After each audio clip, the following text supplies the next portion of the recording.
It's not us versus them or me versus you.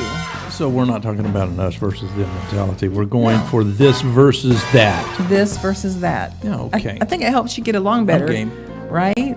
Right. Sometimes We get along so well, and sometimes you're extreme right, I'm extreme left, I'm liberal, you're a conservative, and yet we get along so well. That's marvelous, wonderful. That's amazing. That's amazing. Okay. Amazing grace. So today, Saved a wretch. like you. So today, what we're going to do. That's good. Come on, talk to me. Get in that microphone. What we're going to do is trying to give you a little example of Give me an example of this versus that thing. Would he have said, didn't want come to on, do it. Hillary, vote for me, baby? No. I wasn't don't doing know. I don't know about that.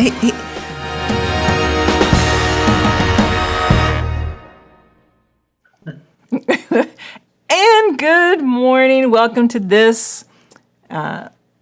I don't see that. So this is this morning. That's getting ready. We had some minor difficulties here this morning in the NCG studios, but they're being resolved as I speak. And so if I start talking really slow and like drawing it out, I'm just trying to buy some time. I thought it would be funny to get Dr. Jones's playbook that he uses on the Wednesday night shows and just look at his random musings, and maybe we can find out what really makes him tick. Let's start at the beginning, shall we? That's me. Okay. See some Greek. The Word of God, I know what that means there. Okay, faith is a presupposition. Faith is a cognitive operation.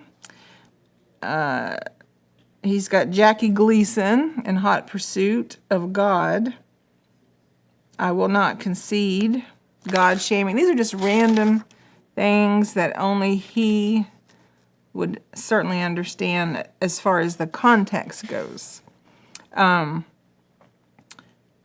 Somebody named Anthony, he wants to believe what is true. Don't we all? Don't you want to believe what's true, or do you want to keep living that lie you're living every day when you get up in the morning? You lie to yourself. You lie to everybody else around you. Don't you want to believe the truth today? Well, you can, people. Just listen to us on this. We'll tell you the truth. But some people say you have to have a truth maker to believe in the truth. We're not telling you that today. So that's where we sort of diverge from the regular Sunday morning programs. We're not going to talk a lot about a truth maker or the truth creator, because we believe there's truth. I've got some dirty ass fingernails. We believe telling the truth. So when I tell you my fingernails are dirty, I'm just being close and up personal with you today. So Dr. Jones's musings, they just continue on. Entitlements, justification, brute facts would be entitlements. Very interesting. So if you're missing his Wednesday night shows, even the Sunday night where he and Daryl and yes, even Diana, they get together with different people and they talk about these things such as essence and being and existence. And for some people, these things are very important in life. They think about them every day. Honestly, I don't think about them every day. Probably out of the course of a week, I might think about, existence or being. I'm too busy to think about these things, right? I'm too busy being. I'm too busy existing. And sometimes, I do want to have a few moments just to maybe think about that. But I think if I did have a few moments to be by myself and just think, it wouldn't be about existence or essence or anything. I don't know. Maybe I'm different. I would think about, I guess, what else could I do to help somebody out? What else could I do to make sure this person feels better? I don't know. But we're all different. We all are wound in a different way. So let's just be who we are. And that's the subject